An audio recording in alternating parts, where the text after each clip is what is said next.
Bebi vagy Bea? Gyakoroljuk a Bebit most már? Gyakoroljuk, mert ugye a last name zöme úgy fog Igen. Tehát kijövünk a templomból, kiosztjuk a buszok szalagszínét, mindenki megtalálja a buszt, megyünk át a bevásárlóközpontban, tiszta. Nehogy a kamerával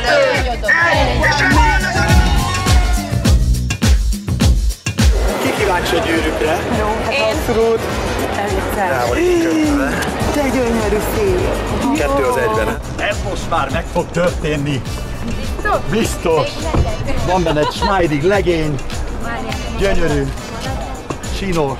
Atya, úristen, de gyönyörű vagy.